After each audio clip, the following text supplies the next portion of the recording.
We're doing this week's Q&A by the pool.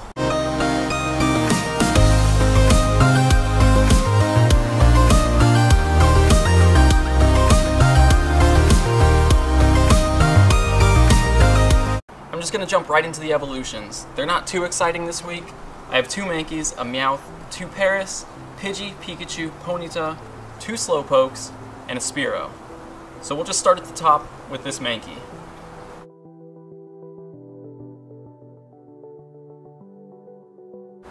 Primeape is the second best fighting type Pokemon in the game. Not with this moveset though. Karate Chop, Cross Chop is much better. The first question I want to answer is one that I've gotten asked a lot since the game released, and that's, can you hatch regional exclusive Pokemon from eggs that you get outside of their region? Meaning, could you hatch a Mr. Mime from an egg that you pick up in North America, or could you hatch a Tauros from an egg that you pick up in Australia? And I've avoided answering this question because I don't really know the answer. There are plenty of people claiming that they've done it, but I haven't seen any proof that it can happen. Now, a few days ago, John Hanke finally cleared it up. On Twitter, he said that eggs can only be found in their natural habitat, meaning Pokemon who are region exclusive can only be hatched from eggs that you pick up from that region. Now, online, there are tons of people claiming that they've done it, that they've hatched a region exclusive outside of their region. But with the latest update, we have locations on Pokemon summary pages again. So if anyone out there can show me a region exclusive Pokemon with a location listed here from outside of their region, I'll believe it. But for now, John Hanke says no. It's always possible because there have been plenty of glitches in this game, but it's not supposed to happen. This is dangerous. I hope I don't drop this. I'm going to evolve another Mankey. Hopefully this one gets a better moveset. It has a lower starting CP, it's at a lower level, but we'll see what happens here. Low Kick, Night Slash. That's slightly better because Low Kick has better DPS than Karate Chop. And Night Slash on Primeape, again, is not really that useful, but it is good for countering Psychic types. Not that you'd ever be putting Primeape in against a Psychic type, because Primeape himself is weak to Psychic, but if you use it as a defender, you could surprise some Psychic types that way. And the next question I want to answer is it worth it to power up Pokemon with the best defensive moveset, i.e. Vaporeon? And the answer is absolutely yes. My Vaporeon with perfect IVs has the best defensive moveset, Water Gun and Water Pulse. And the reason you want to power up Pokemon with good defensive movesets is because you're going to be leaving them in gyms, and the higher the CP of the Pokemon, the higher up in the gym it'll be. And really that's all you want. When you're leaving Pokemon to defend a gym, you want to leave the Pokemon with the highest CP, because the higher they are, the longer they'll stay in the gym. The next evolution is going to be Meowth. And again, I've evolved a ton of Meowths, so this isn't really that exciting, but, you know, I have it, I might as well do it for the experience. You guys already know what I'm going to say. I forgot the egg. Luckily there are no new evolutions this week, but I forgot the egg again. Here it is, another Persian with Feint Attack and Play Rough. I'm just going to add that to my arsenal, I guess. And I'm going to put the egg on a little bit late, but I'll still get double experience for the rest of the evolutions. The next question is, do you have any advice for finding nests on your own? I'm trying so hard not to dip my feet in the water. Yes, if you want to find nests on your own, if you look on the Sylph Roads map and you can't find any nests in your area, I suggest looking at local parks. The bigger the park, the better the chance of it being a nest. If it's a popular park where a lot of people go during the day or even at nighttime, if it's a park where local sports leagues play, like Little League or soccer leagues, football leagues, those parks tend to have a higher chance of being a nest. You can also check popular outdoor attractions in your area, so any dedicated area where people gather in large numbers has a decent chance of being a nest, so I suggest that's where you start your hunt. I'm just going to evolve both of these pairs at the same time right now, so again, I'm hoping for Bug Bite Solar Beam. We'll see if I get lucky. 2 tries. Parasect actually has a mouth. I never noticed that until I saw him from underneath. Bug Bite, Solar Beam. This is the one. This is my guy. Let's see if I can do it twice.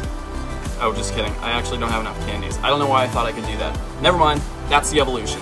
The next question is, I've noticed that almost every non-stab move is super effective against one of a Pokemon's weaknesses, so is it better to leave a non-stab Pokemon in a gym knowing it will most likely be fighting against its weaknesses?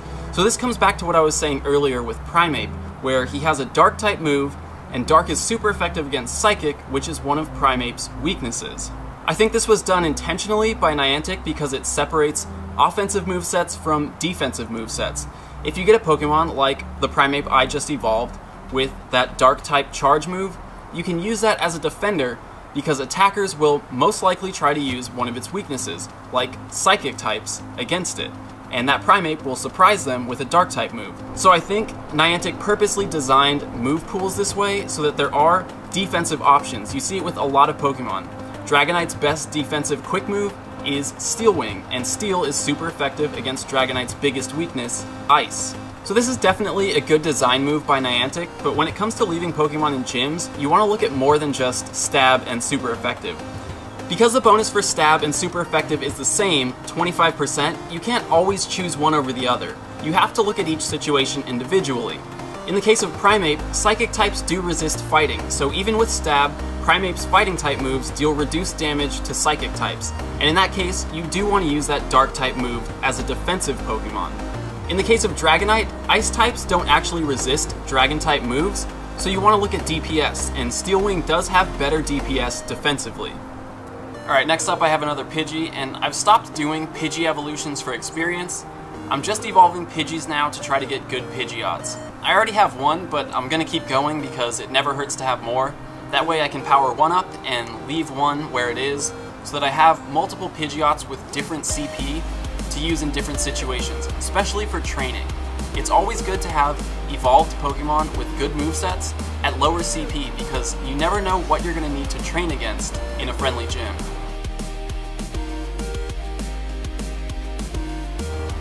Steel Wing Aerial Ace. No good. Not what I wanted at all. Anyway, the next question is about how and where I learned to make videos. And I didn't actually go to school for film or for videography. I've never taken a video class. I've never taken a photo class. Everything that I've learned is basically self-taught or just from watching other people. My suggestion to anyone who wants to start making videos would be to just find creators that you like and follow them. Watch what they do, think about why you like the things that they do, and sort of apply that to your own content. Obviously, Casey Neistat, you guys have noticed, has been a big influence on me, so I try to, when I watch Casey Neistat, I try to think about what he's doing and why he's doing it, so that I'm not just blatantly ripping off his style, but I'm understanding it and transforming it so that it works for my videos. And beyond that, just be around people who inspire you. For the last year and a half, I've been going to We Own the 8th meetings, and every month I leave We Own the 8th feeling very inspired by the people that I meet there and the things that they're working on. So being around people who inspire you to create is never a bad thing.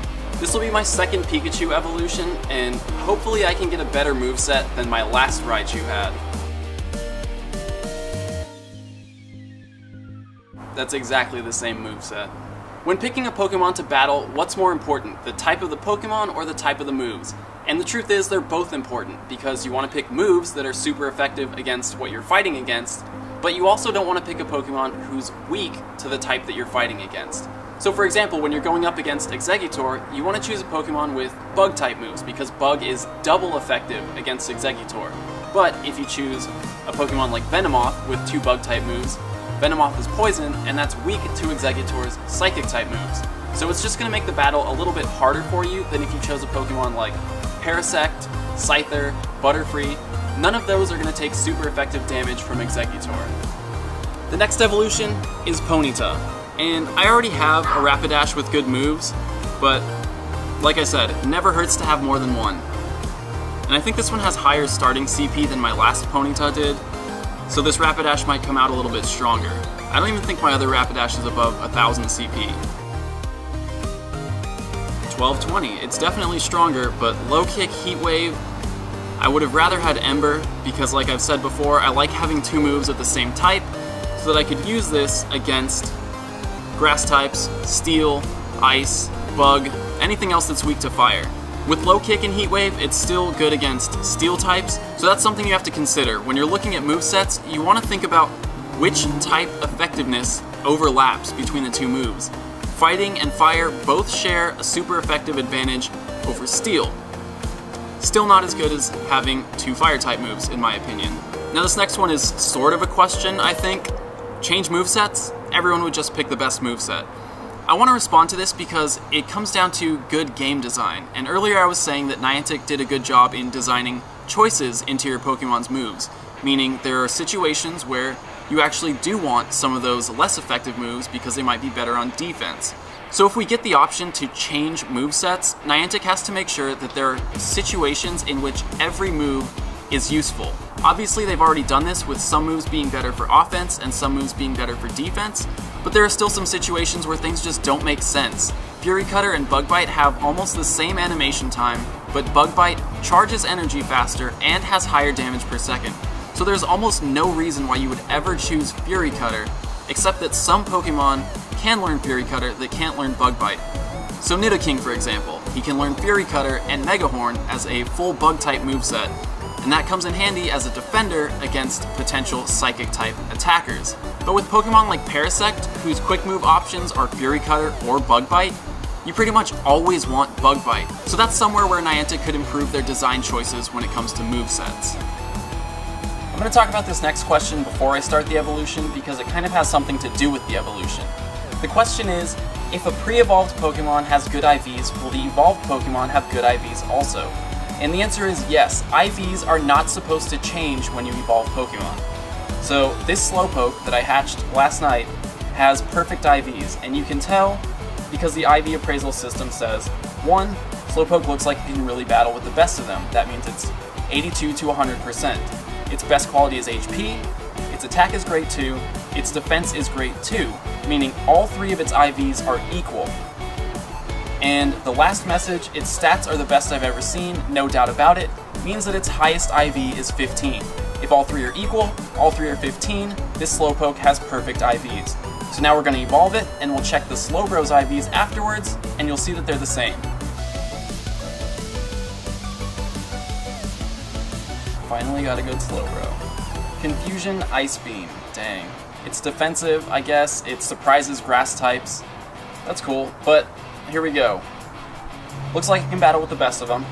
Best quality is HP, attack is great too, defense is great too, its stats are the best I've ever seen. So there it is. This Slowbro, after evolving, still has the same 100% perfect IVs. I've heard reports, and a lot of people have asked me questions about this, that their IVs supposedly changed after evolving. They say it went from 100% to 90% or some other change like that. So my question to those people would be, what appraisal are you using? Are you using a combination of the in-game appraisal system with an IV calculator like Poke Assistant? Are you looking at the average value? Are you looking at the maximum value? Poke Assistant gives you a range sometimes, so you can't just rely on one number. You can't pick max, you can't pick minimum, you can't pick average, because it could be any of those. So as far as I know, IVs are not supposed to change when you evolve a Pokemon. It's possible that it happens sometimes because we do know there are glitches and errors with the programming of this game. But to answer the question, IVs should not change when you evolve a Pokemon. I'm just going to evolve this other Slowpoke too to see if I can get a better moveset.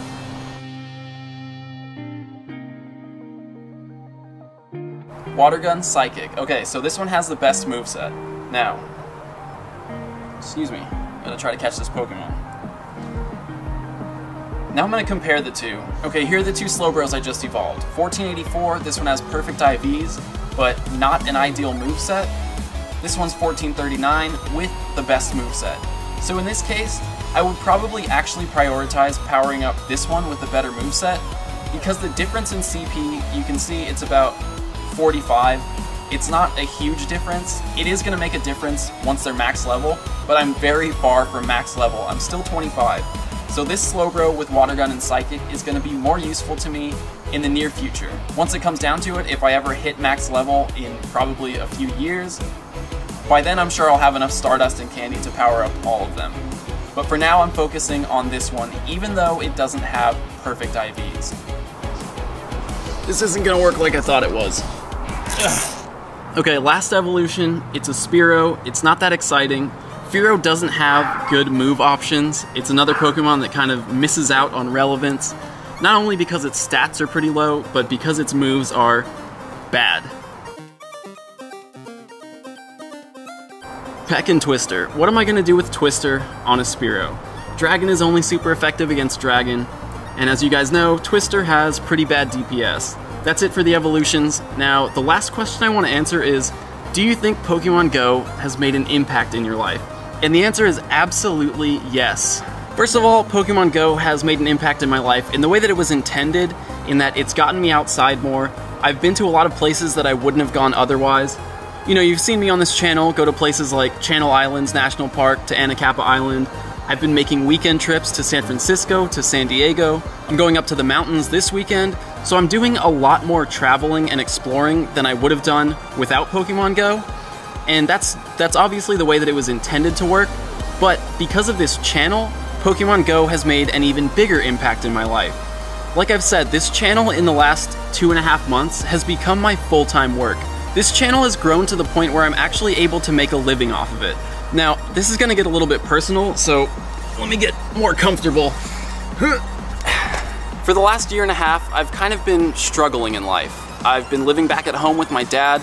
I moved back from New Orleans where I quit a job that I had out there. I came home kind of depressed, and I started working with my cousin Dante, trying to explore some creative options that I had in creating videos for him. And during that time, I was also doing other small jobs, just freelance work and things on the side, so I was really just making enough money to get by while not having to pay rent, living at home. And I'm so thankful that I have a good support system, that I can rely on my family to support me even when I'm going through a hard time. You know, my mom watches all these videos, so I just want to say thank you, Mom, for being so supportive for the last 1.5 years. She'll probably show this to my dad now, so thank you, Dad, for supporting me and giving me a place to stay. And through that time, I've had the freedom to explore creatively. So working with Dante, I've been making videos and just kind of figuring out if that's something that I really enjoy doing. And it turns out it is. Obviously, I've been doing it every day for the last 2.5 months now. So even though I wasn't making a ton of money and I wasn't independent, I was practicing.